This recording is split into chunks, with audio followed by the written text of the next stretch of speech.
Assalamu alaikum. Welcome back to my YouTube channel. This is Muhammad Asaduzzaman with you. প্রিয় শিক্ষার্থী বন্ধুরা, প্রিয় চাকরি প্রত্যাশী ভাই বোনেরা, তোমাদের জন্য গুরুত্বপূর্ণ একটি আপডেট নিয়ে হাজির হলাম। এটা খুবই গুরুত্বপূর্ণ। তোমরা যদি এটা মনোযোগ দিয়ে দেখো এবং তোমরা যদি নোট ডাউন করে রাখো, তোমাদের বিভিন্ন কম্পিটিটিভ চাকরির এক্সামে এখান থেকে তোমরা যে কোনো দুইটা বা একটা প্রশ্ন অবশ্যই কমন পাবা। প্রিয় শিক্ষার্থী বন্ধুরা, আমি যদি তোমাদের বলি যে পদ্মা, মেঘনা, যমুনা, সুরমা, কর্ণফুলী, ব্রহ্মপুত্র, নীল, আমাজন, সাঙ্গু ইত্যাদির মধ্যে পার্থক্য কি নিরূপণ করতে পারবা? কি পার্থক্য? আবার যদি বলি নদ আর নদীর মধ্যে পার্থক্য কি? আবার যদি বলি যে লংগেস্ট আর লার্জেস্টের মধ্যে পার্থক্য কি? Actually what are the difference among the very things that I have mentioned here? Is it possible for you to answer me my question? No, it is not actually possible for you to answer me, and for knowing them, for answering them, you have to watch this video fully at the first time. Okay, so চলো বন্ধুরা, আমরা আমাদের ভিডিওটি শুরু করি। প্রথমে আসি যে পার্থক্যগুলো কোথায়।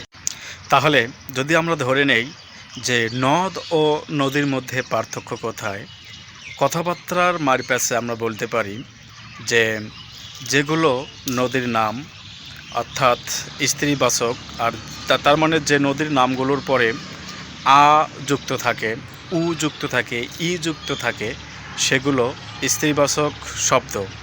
এগুলো এক ধরনের, এগুলোকে বলা হয় নদী। যেমন পদ্মা, মেঘনা, যমুনা, কর্ণফুলী, সুরমা, এগুলোকে আমরা নদী হিসেবে আখ্যায়িত করে থাকি। এখন ধরি যে যেগুলোর পরে এগুলো থাকে না, বাকিগুলো যেগুলো পুরুষবাচক শব্দের মতো, সেগুলো হচ্ছে নদ। যেমন ব্রহ্মপুত্র, কপোতাক্ষ, সাঙ্গু, আমাজন ইত্যাদি। তাহলে আমরা এখানে আইডেন্টিফাই করতে পারলাম দ্য ভেরি ডিফারেন্স বিটুইন নদ অ্যান্ড নদী।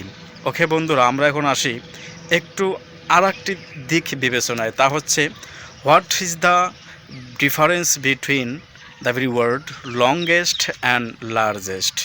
লংগেস্ট অ্যান্ড লার্জেস্ট হচ্ছে দুটাই হচ্ছে অ্যাডজেক্টিভ এবং এগুলো হচ্ছে সুপারলেটিভ অ্যাডজেক্টিভ। লংগেস্ট শব্দের অর্থ দীর্ঘতম আর লার্জেস্ট শব্দের অর্থ বৃহত্তম। তাহলে আমাদের এটাও জানা হয়ে গেল ডিফারেন্সটা। আরও একটা দিক আমরা এখানে আলোচনা করব, তা হলো যদি আমরা ধরি যে এই লংগেস্ট এর তুলনায়, যেমন পৃথিবীর মধ্যে সবচেয়ে দীর্ঘতম নদী কোনটা? আমরা দীর্ঘতম বলতে বুঝি যে নদীটা বা যে নদটা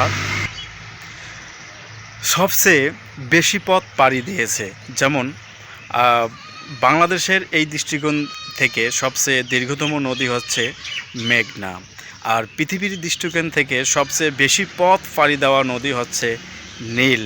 এখন আসি আমরা যে লার্জেস্টের বিবেচনায়, যে সবচেয়ে বৃহত্তম নদী কোনটা?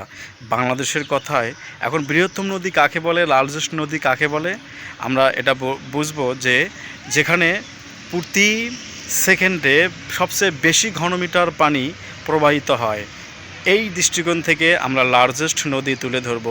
যেমন পৃথিবীর মধ্যে সবচেয়ে বড় বা বৃহত্তম বা লার্জেস্ট রিভার হচ্ছে আমাজন, কারণ এখানে প্রতি সেকেন্ডে প্রায় 20,09,000 ঘনমিটার পানি প্রবাহিত হয়। এবং বাংলাদেশের মধ্যে সবচেয়ে বৃহত্তম নদী হচ্ছে মেঘনা, যেখানে 38,129 ঘনমিটার পানি প্রতি সেকেন্ডে প্রবাহিত হয়। তাহলে বন্ধুরা, আমরা কিন্তু জানতে পারলাম যে আসলে দ্য ভেরি ডিফারেন্স বিটুইন নদ অ্যান্ড নদী, difference between the very largest and longest. So this video is so important for you to know. This video is so important for you for getting common at your competitive examination, and so try the best for memorizing them. Okay, this is all from me from this video. Thanks to all. আল্লাহ হাফেজ, সবাই ভালো থাকবেন, সুস্থ থাকবেন। আসসালামু আলাইকুম।